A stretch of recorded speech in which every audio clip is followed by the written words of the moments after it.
திருவள்ளூர் மாவட்டம் பொன்னேரியில் நடைபெற்று வரும் அரசு நலத்திட்ட உதவிகள் வழங்கும் விழாவில் முதல்வர் ஸ்டாலின் பேசி வருகிறார். அதனை பார்க்கலாம். இருங்காட்டுக்கோட்டை மரமலை நகர்னு திருவள்ளூர் சென்னையை சுற்றி இருக்கக்கூடிய தொழில் வளாகம் எல்லாமே முதலமைச்சராக இருந்த தலைவர் கலைஞர் அவர்களால் உருவாக்கப்பட்டதுதான். அதுதான் இந்த பகுதியில் இருக்கிற இளைஞர்களுக்கு ஏராளமான வேலைவாய்ப்புகளை வழங்கி அவங்களும் அவங்க குடும்பங்களும் பொருளாதாரத்தில் இன்றைக்கு முன்னேறக்கூடிய அடித்தளமாக அமைந்திருக்கு. கார் உற்பத்தி தொழிற்சாலைகளை தொடங்கி கண்ணாடி உற்பத்தி தொழிற்சாலைகள் வர எல்லாமே தலைவர் கலைஞருடைய காலத்தில் தொடங்கப்பட்டதுதான். உலோக தகடு முதல் ஏர் கண்டிஷன் வர பணிகளை செஞ்சு கொடுத்திருக்கிறோம். அதையெல்லாம் முழுசா பட்டியல் போட்டா இன்னும் ஒரு மணி நேரம் அதற்கு நேரம் தேவைப்படும். அதனால சிலவற்றை மட்டும் தலைப்புச் செய்திகளாக நான் சொல்ல விரும்புகிறேன். எண்ணூர் சிறப்பு பொருளாதார மண்டலத்தில் அனல் மின் நிலைய பணிகள் 18,000 கோடி ரூபாய் மதிப்பீட்டில் நடைபெற்று வருது. 16,000 கோடி ரூபாய் மதிப்பீட்டில் சென்னை மெட்ரோ ரயில் பணிகள் இப்போ பட்டாபிராம் வர நீடித்து தரப்பட்டிருக்கு. குத்தம்பாக்கத்தில் புதிய பேருந்து முனையம், திருத்தணியில புதிய பேருந்து நிலையம், திருவள்ளூர்ல புதிய பேருந்து நிலையம், மாநல்லூர்ல மின்வாகன பூங்கா, திருவத்தியூர்ல கடற்கரை மேம்பாட்டு பணிகள், திருவத்தியூர் குப்பத்தில் 200 கோடி ரூபாய் மதிப்பீட்டில் புதிய மீன்பிடி துறைமுகம், பூந்தமல்லியில அதிநவீன திரைப்பட நகரம், கவரப்பேட்டை சத்தியவேடு சாலை பணிகள், திருவள்ளூர் அரக்கணம் சால 4 வழிச்சாலை ஆகப் போகுது. 60 சிறு பாலங்கள் அமைக்கப்பட்டிருக்கு. பொன்னேரி கவரப்பேட்டை இடையே ரயில்வே மேம்பாலம், திருவள்ளூர்ல அறிவுசார் நகரம், திருத்தணி அரசு மருத்துவமனை தரம் உயர்த்தப்படுவது, சின்ன நுளம்பூர் உயர்மட்ட பாலம், இந்து சமய அறநிலையத்துறை சார்பில் 173 கோடி ரூபாயில பெரியபாளையம் பவானி அம்மன் கோயில் திருப்பணிகள், 183 கோடி ரூபாயில திருத்தணி சுப்பிரமணிய சாமி கோயில் திருப்பணிகள், 52 கோடி ரூபாய் மதிப்பீட்டில் திருவேற்காடு கருமாரியம்மன் கோயில் திருப்பணிகள், 18 கோடி ரூபாயில சிறுவாபுரி பாலசுப்ரமணிய சாமி கோயில் திருப்பணிகள், அம்பத்தூர்ல தொழிலாளர் தங்கும் விடுதி, திருமழிசை துணை நகர திட்டம், 78 மருத்துவ உள்கட்டமைப்பு வசதிகள், இப்படி சொல்லிக்கிட்டே போகலாம். இந்த பட்டியலை வாங்கி பார்த்தப்போ எனக்கு கொஞ்சம் மலைப்பா இருந்துச்சு. எல்லா திட்டங்களையும் திருவள்ளுவருக்கு திருப்பி விட்டாங்களே கூட நினைச்சேன். அமைச்சர் நாசர் அந்த அளவுக்கு தன் மாவட்டத்திற்கு திட்டங்களை கேட்டு வாங்கி சாதனை படைத்திருக்கிறார். இப்படித்தான் இந்த மாவட்டம் மட்டும் இல்ல, அனைத்து மாவட்டங்களுக்கும்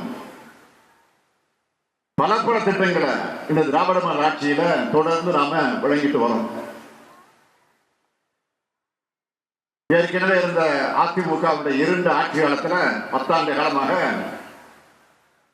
முடங்கி கிடந்த உட்கட்டமைப்பு வளர்ச்சி பணிகள் கடந்த 4 ஆண்டுகளாகத்தான் அது சுறுசுறுப்பா நடந்துகிட்டு இருக்கு. இன்று 390 கோடி ரூபாய் மதிப்பில் திட்டங்களை நான் அடிக்க நாட்டியிருக்கிறேன். இன்று திறந்து வச்சிருக்கக்கூடிய திட்டங்களுடைய மொத்த மதிப்பு என்னன்னு கேட்டீங்கன்னா 418 கோடி ரூபாய். 2,02,531 பயனாளிகளுக்கு 357 கோடி ரூபாய் மதிப்பிலான நலத்திட்ட உதவிகளை வழங்குறேன். அந்த வகையில ஒட்டுமொத்தமாக கூட்டி பார்த்தீங்கன்னா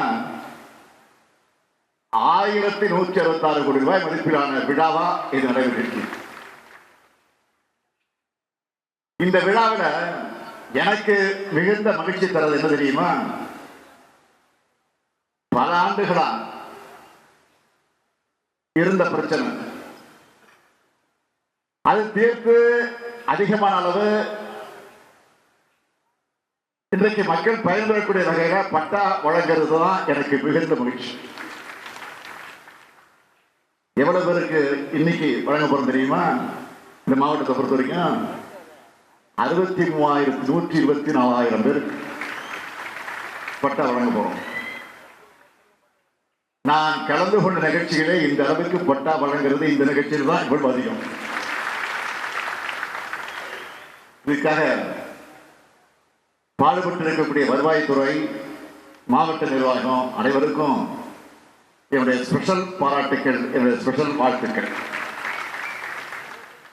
ஏன்னா மனிதனுடைய வாழ்க்கையில வாழ்விடம் என்பது ரொம்ப அத்தியாவசியம், முக்கியமானது. அந்த உரிமையும் கொடுக்கிறது தான் நம்முடைய திராவிட மாடல் அரசு. திருவள்ளூர் வந்துட்டு உங்க எதிர்பார்ப்புகளை நிறைவு செய்யாம நான் போக முடியுமா? அதனால புதுசா ஒரு 5 அறிவிப்புகளை நான் இந்த விழாவில் வெளியிட போறேன். முதல் அறிவிப்பு, கடம்பூர் ஊராட்சி ஒன்றியம் தண்டலம் கலசவநல்லத்தூர் சாலையில கூவமாற்றில் குறிக்க 20,37 லட்சம் ரூபாய் மதிப்பீட்டுல உயர்மட்ட பாலம் அமைக்கப்படும். இரண்டாவது அறிவிப்பு, திருவாலாங்காடு ஊராட்சி ஒன்றியம் மணவூர் லட்சுமி விசாலபுரம் சாலையில, விலாசபுரம் சாலையில கொசஸ்தலையாறு ஆற்றில் குறுக்க 23,47 லட்சம் ரூபாய் மதிப்பீட்ட உயர்மட்ட மேம்பாலம் அமைக்கப்படும். மூன்றாவது அறிவிப்பு, திருவள்ளூர் ஊராட்சி ஒன்றியம் காக்கலூர் ஊராட்சியில தாமரை குளம் மேம்படுத்தக்கூடிய பணிகள் 2,77 லட்சம் ரூபாய் மதிப்பீட்ட நமக்கு நாமே திட்டத்தின் கீழ் அது மேற்கொள்ளப்படும். நான்காவது அறிவிப்பு, இந்தியாவிலேயே 2வது பெரிய உப்புத்தர நில ஏரியாக இருக்கக்கூடிய பழவேற்காடு ஏரி பறவைகளுக்கான முக்கிய வாழ்விடமாகவும் சுற்றுலாத்தலமாகவும் விளங்கி வருது. இந்த பகுதியில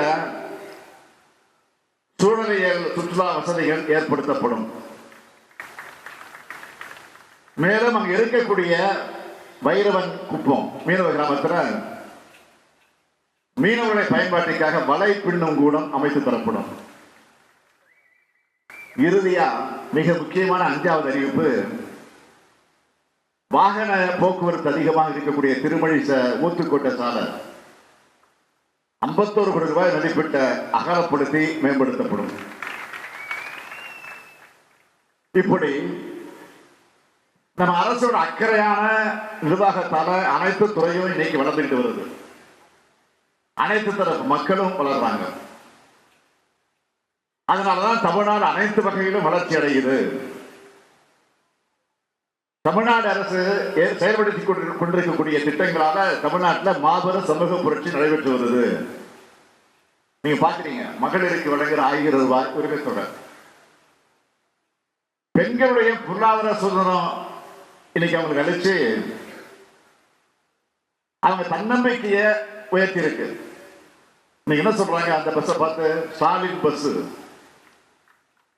என்று நீங்க அன்போடு கூப்பிடுகிற அந்த விடியல் பயண திட்டத்தால பெண்கள் மேற்கொள்ளுகிற பேருந்து பயணங்கள் அதிகரிச்சிருக்கு. அது மட்டுமா, காலையில பசியோடு பள்ளிக்கு வந்த மாணவர்கள் இப்போ சூடான சுவையான ஊட்டச்சத்து உணவை கால உணவு திட்டத்தை சாப்பிடுறாங்க. இதனால அவங்க வருகை அதிகரிச்சிருக்கு. தாய்மாருடைய பணிச்சுமை குறைஞ்சிருக்கு. குழந்தைகள் சத்து குறைபாட்டை போக்க கர்ப்பிணி தாய்மார்கள் மற்றும் குழந்தைகளுக்கான ஊட்டச்சத்தை உறுதி செய்யும் திட்டத்தை கொண்டு வந்திருக்கிறோம். அரசு பள்ளியில படிச்ச மாணவர்களுக்கு மாதம் 1000 ரூபாய் தரக்கூடிய புதுமை பெண் தமிழ் புதுமை திட்டங்கள் மூலமா அரசு பள்ளியுடைய மாணவர்கள் காலேஜில் சேர்றது, கல்லூரியில் போய் சேர்றது கடந்த 3 வருஷம் பார்த்தீங்கன்னா 30 விழுக்காடு அதிகரிச்சிருக்கு. தொழிற்சாலைகள் இல்லாத மாவட்டங்களே இல்லைன்னு சொல்ற அளவுக்கு எல்லா மாவட்டங்களிலையும் தொழிற்சாலைகளை நிறுவிட்டு இருக்கிறோம். தொழிற்சாலையை நிறுவுவது மட்டும் இல்ல, அந்த நிறுவனங்களில் பணிபுரியக்கூடிய ஏற்ற திறன்மிக்க இளைஞர்களை உருவாக்க நான் முதல்வன் போன்ற திட்டங்கள் தொலைநோக்கு பார்வையோடு உருவாக்கி இருக்கிறோம். வளமான தமிழ்நாடு மட்டும் இல்ல, நலமான தமிழ்நாடாக உருவாக்கிட்டு இருக்கோம். மக்களை தேடி மருத்துவம், இன்னுயிர் காப்போம் நம்மை காக்க 48, இது போன்ற செயல் திட்டங்களை தொடர்ந்து செஞ்சுக்கிட்டு இருக்கிறோம். இப்படி நாட்டுக்கே முன்னோடியாக பல முற்போக்கு திட்டங்களை நம்ம திராவிட மாடல் அரசு செஞ்சுட்டு வருது. சட்டமன்ற கூட்டத்தோட நடந்துகிட்டு இருக்கு. நீங்க செய்தியெல்லாம் பார்த்திருப்பீங்க, தொலைக்காட்சியிலும் பார்த்திருப்பீங்க, பத்திரிகையிலும் படிச்சிருப்பீங்க.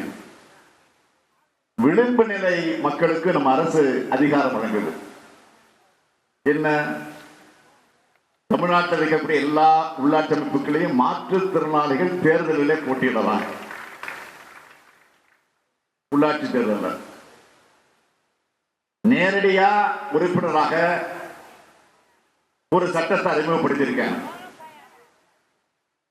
இதனால உள்ளாட்சி அமைப்புகள்ல 15,000க்கும் மேற்பட்ட மாற்றுத்திறனாளிகளுக்கு குரல் ஒலிக்க போகுது தமிழ்நாடு முழுக்க. இப்படி நம்ம ஆட்சியில தன்னம்பிக்கையும் வளர்ந்திருக்கு, தமிழ்நாடு வளர்ந்திருக்கு. இதைத்தான் சிலரால பொறுத்துக்க முடியல. ஆட்சி மேல நியாயமா எந்த குறையும் சொல்ல முடியாம அவதூறு பரப்பிட்டு இருக்கிறாங்க. இப்போ சட்டம் ஒழுங்கு, அரசு நிர்வாகம் எல்லாத்திலையும் தமிழ்நாடு சிறப்பா செயல்படுற காரணத்தால்தான் எல்லா தரவுகளையும் தரவரிசையிலையும் தெளிவா இன்னைக்கு நம்ம பார்க்கிறோம். ஆனா தமிழ்நாட்டில் இருக்கிற சில எதிர்கட்சிகள் பொறுப்பான எதிர்கட்சிகளாக நடந்துக்காம தமிழ்நாட்டுக்கே எதிரி கட்சிகள் மாதிரி செயல்படுறாங்க. அவங்க எண்ணம் என்ன? தமிழ்நாட்டுக்கும் தமிழ்நாட்டு மக்களுக்கும் துரோகம் இழைக்கக்கூடிய கூட்டத்தோடு உறவாடி பொறுப்பான எதிர்கட்சிகளாக நடந்துக்காம தமிழ்நாட்டுக்கே எதிரி கட்சிகள் மாதிரி செயல்படுறாங்க. அவங்க எண்ணம் என்ன?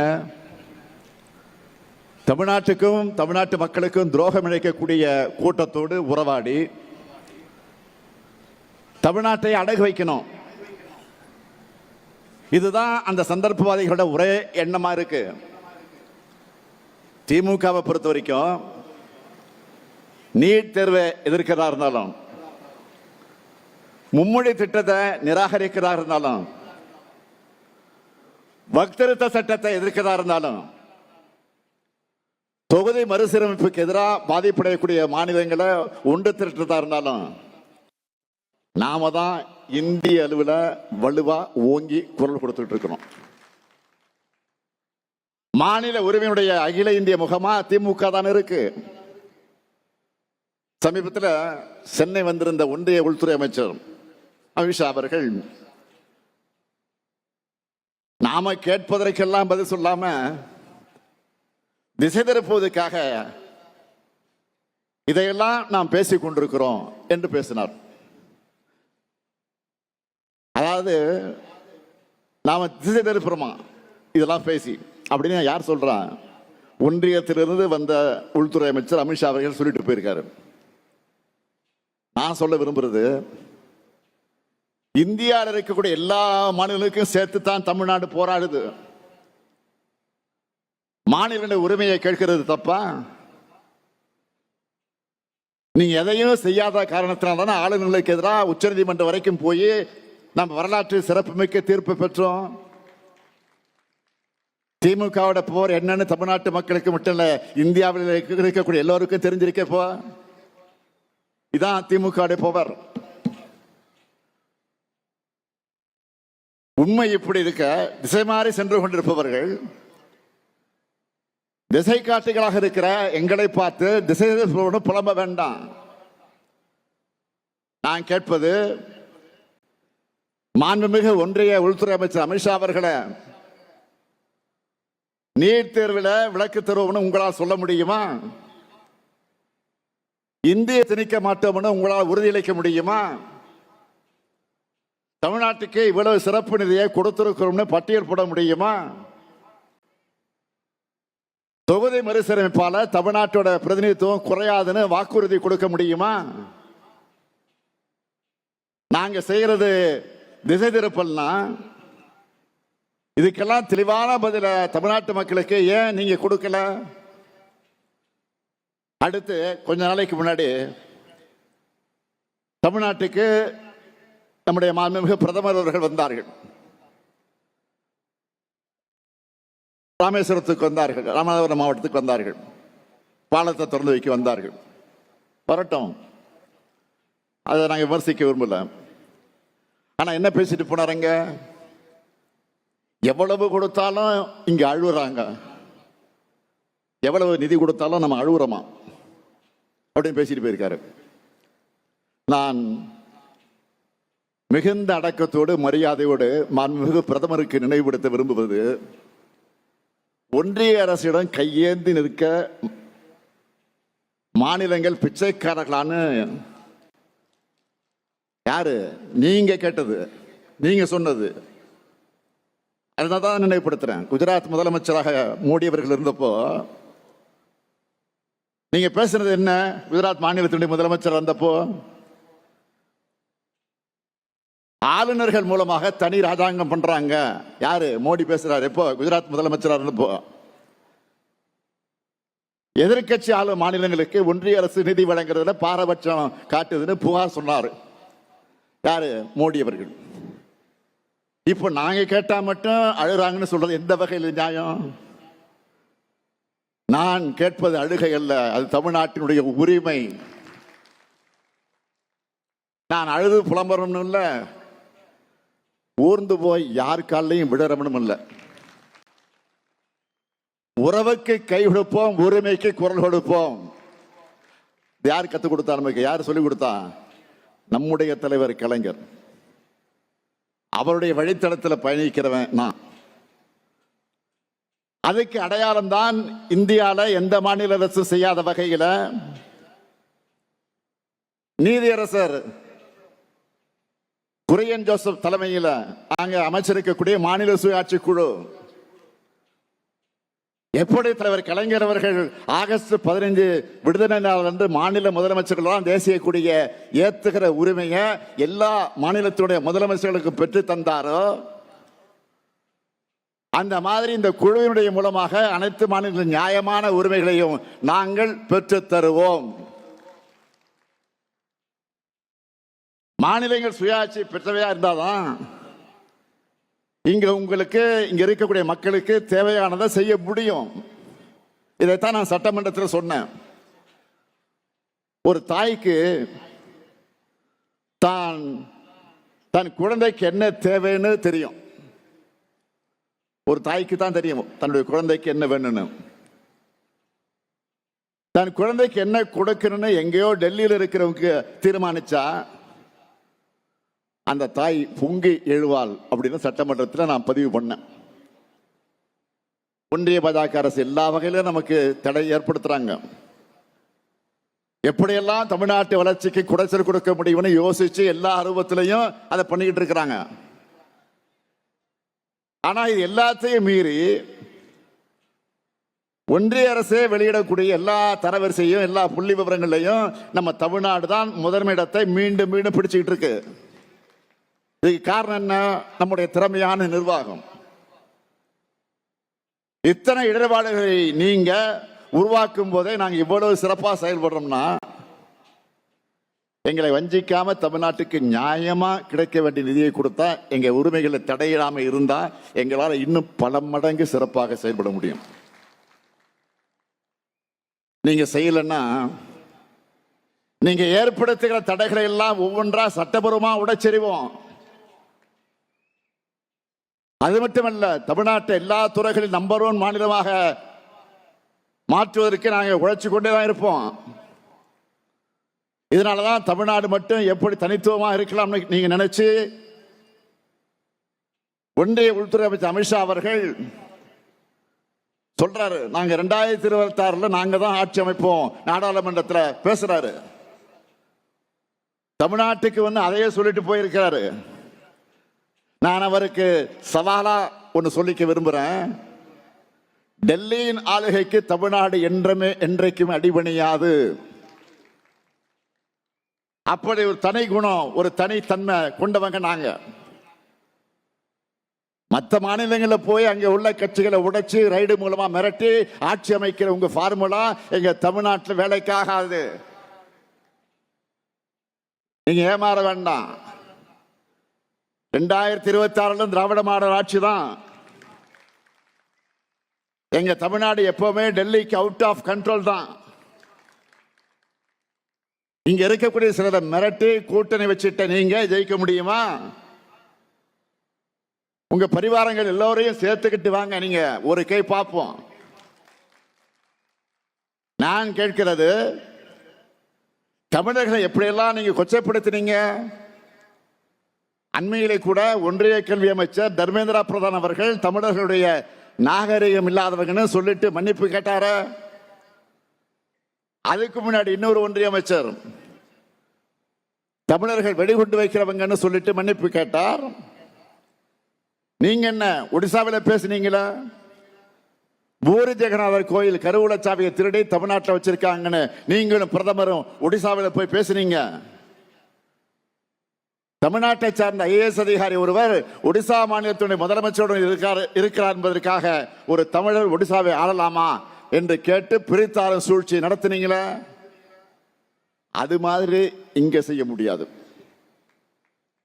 இங்க நீங்க தன்மானமும் தமிழ் இனமானமும் இல்லாத கொத்தடிமையோட ஒரு துரோக கூட்டணியை சேர்ந்து தமிழ்நாட்டை ஆள நினைக்கிறீங்க. நீங்க கொஞ்சம் வரலாற்றை எடுத்து பாருங்க.